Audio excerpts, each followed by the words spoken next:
മക്കളെ നമസ്കാരം. പുതിയ ക്ലാസ്സിലേക്ക് എല്ലാവർക്കും സ്വാഗതം. കഴിഞ്ഞ ക്ലാസ്സിൽ നമ്മൾ ഇ എന്നുള്ള അക്ഷരത്തിലും അതിൻ്റെ ശബ്ദം കൊടുക്കുന്ന ചിഹ്നം വള്ളി വാക്കുകൾ വരെ എത്തി നമ്മൾ അല്ലേ. അപ്പോൾ ഈ ചിഹ്നങ്ങളെയും അക്ഷരങ്ങളെയും ചേർത്തിണക്കി അതെല്ലാം ഉറപ്പിച്ചു കൊണ്ടുപോകുന്ന ക്ലാസ്സിൻ്റെ 4ാമത്തെ ക്ലാസ്സാണിന്നും. ആദ്യത്തെ ക്ലാസ്സിൽ നമ്മൾ അ എന്നുള്ള അക്ഷരം കൂടാതെ 36 വ്യഞ്ജനങ്ങളെ ചേർത്ത് വാക്കുകൾ ഉണ്ടാക്കി. കൂട്ടത്തിൽ നമ്മൾ വാക്കുകളിൽ ചില്ലക്ഷരങ്ങൾ ചേർത്തു. 2 നിബന്ധനകൾ നമ്മൾ വെച്ചു. കൂട്ടക്ഷരങ്ങൾ വേണ്ട, അതായത് ചന്ദ്രകലയെ ചന്ദ്രകലയോടുകൂടി ചേർന്നുള്ള കൂട്ടക്ഷരങ്ങളിലുള്ള വാക്കുകൾ വേണ്ട. പിന്നെ നമ്മളെന്താ, അനുസ്വാരം വേണ്ട. ക്രമമായിട്ട് നമ്മൾ പഠിച്ച് പോകുമ്പോൾ നമുക്ക് ആ സമയത്ത് അനുസ്വാരം പഠിക്കേണ്ട സമയത്ത് അനുസ്വാരം പഠിക്കാം. ഓക്കെ. അതിനുശേഷം നമ്മൾ അപ്പോഴും നമ്മൾ 36 അക്ഷരങ്ങൾ വീണ്ടും പഠിച്ചു. എന്താണ്? ദീർഘമുള്ള 2ാമത്തെ ക്ലാസ്സിൽ അല്ലേ. 3ാമത്തെ ക്ലാസ്സിൽ നമ്മൾ വള്ളി ചേർത്തിട്ടുള്ള 36 അക്ഷരങ്ങൾ. ഇന്ന് നമ്മൾ ആ എന്നുള്ളതിൻ്റെ 36 അക്ഷരവും ആ എന്നുള്ളതിൻ്റെ 36 അക്ഷരവും ഇ എന്നുള്ളതിൻ്റെ 36 അക്ഷരവും ചേർത്ത് 5 ചില്ലക്ഷരവും പിന്നെ ആ ഇ 3 സ്വരാക്ഷരവും ചേർത്തിട്ടുള്ള വാക്കുകൾ. അപ്പം നിങ്ങൾ ഇവിടെ നമ്മൾ ഇയിൽ തുടങ്ങുന്ന വാക്കുകൾ എഴുതി, ഇവിടെ ഈ എന്നുള്ള ചിഹ്നമുള്ള വാക്കുകൾ എഴുതി, ഇവിടെ നമ്മൾ വാചകം എഴുതും. എങ്ങനെ? നിങ്ങൾ ഇവിടെ എഴുതാൻ കഴിഞ്ഞ ദിവസം ടീച്ചർ പറഞ്ഞത് ആ വാക്കുകൾ മുഴുവനും എഴുതാനോ, അത് വേണ്ട. നമ്മളുടെ ചില്ലുകൾ എത്രണ്ണമാണ്? 5 എണ്ണം. അതിനുശേഷം ആ എന്നെഴുതുക 36, ആ 36, ഈ 36. പോരെ? എത്രയും പോരെ? ഓരോ സന്ദർഭത്തിലും നമ്മൾ ഏതെല്ലാമാണ് ഉപയോഗിക്കുന്നത് എന്നുള്ളതിൻ്റെ ഒരു ചെറു വിവരണം മുകളിൽ കൊടുക്കുക. ഈ 2 വര പുസ്തകത്തിൻ്റെ റൈറ്റ് സൈഡിൽ പേജ് മൊത്തം ഹെഡിങ് മൊത്തം ഇട്ട്. ഓക്കെ. കഴിഞ്ഞ ദിവസം നമ്മൾ സിനിമ, സിനിമാല എന്നുള്ള വാക്കുകൾ ഉണ്ടാക്കി. പക്ഷെ നമ്മൾ വാചകം അന്ന് ഉണ്ടാക്കിയില്ല. ആദ്യം നമ്മൾ കമൽഹാസൻ എടുത്തപ്പോൾ കമൽഹാസൻ ആരാ? കമൽഹാസൻ നടന. ഇന്ന് നമുക്കത് കൂട്ടിച്ചേർക്കാം. എന്ത് ചെയ്യാം? കമൽഹാസൻ ആരാ? കമൽഹാസൻ സിനിമാ നടന അല്ലേ.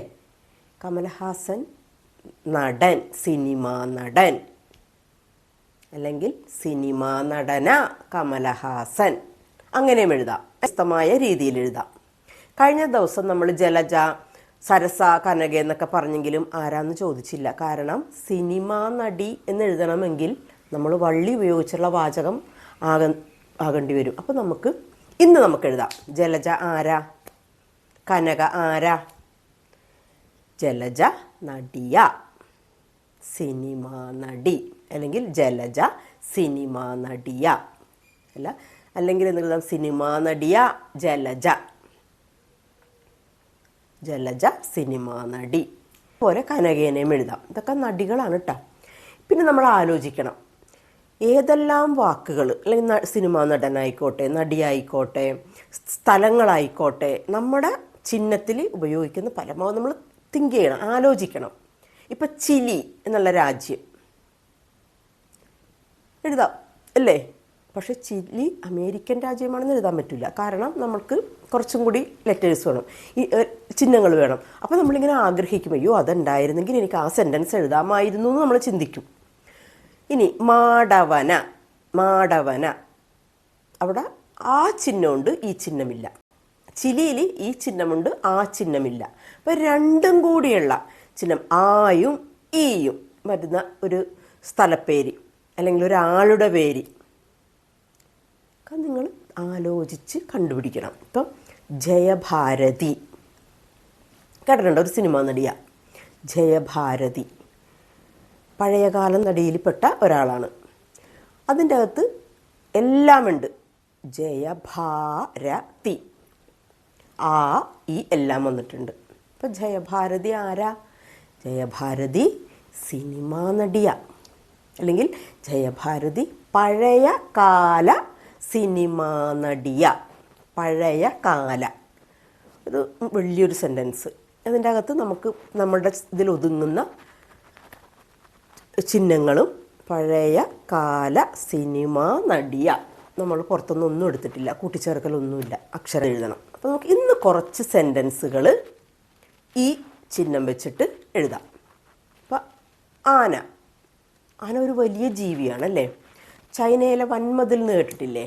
ഓക്കെ, അപ്പോൾ നമുക്കൊരു വൻമതിൽ ഒരു സാധനമായിട്ട് എടുക്കാം. ആന വൻമതിലിൽ കയറി.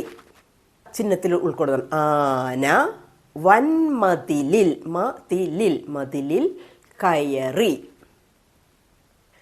കഴിഞ്ഞ ദിവസം നമ്മളൊരു പാട്ടുണ്ടാക്കിയില്ലേ? ആടട രാമ പാടട രാമ ആടാൻ പാടാൻ വാടാ രാമ. നമുക്കതൊന്ന് മാറ്റി പിടിച്ചാലോ?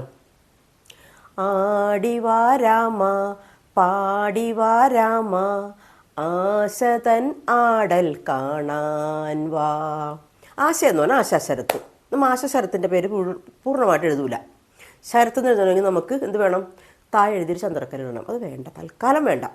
ആശ എന്ന് പറഞ്ഞാൽ എല്ലാവരും അറിയുന്ന ആളുകളാണ്. ആശാശരത്തിന് എല്ലാവരും അറിയും. നർത്തകിയാണ്, സിനിമാ നടിയാണ്, സീരിയൽ നടിയാണ്, എല്ലാം ഉണ്ട്. അപ്പം നമുക്ക് ഇങ്ങനെ ഒരു പാട്ട്. പക്ഷെ ആടിവാ രാമാന്ന് ഇപ്പോൾ വേണ്ടല്ലേ. രാമനും ആടി വന്ന സിനിമ കാണണ്ട. നമുക്ക് എന്തെഴുതാം? ചാടിവാ രാമ പാടിവാ രാമ ആശതൻ ആടൽ കാണാൻ വാ. രാമൻ ആടിയും പാടിയൊക്കെ ചാടി ഓടി വരണം. ചാടി വരണം, പാടി വരണം. ഓടി വരണ്ട. ചാടി വന്നം, പാടി വന്നം. എന്തിനാണ്?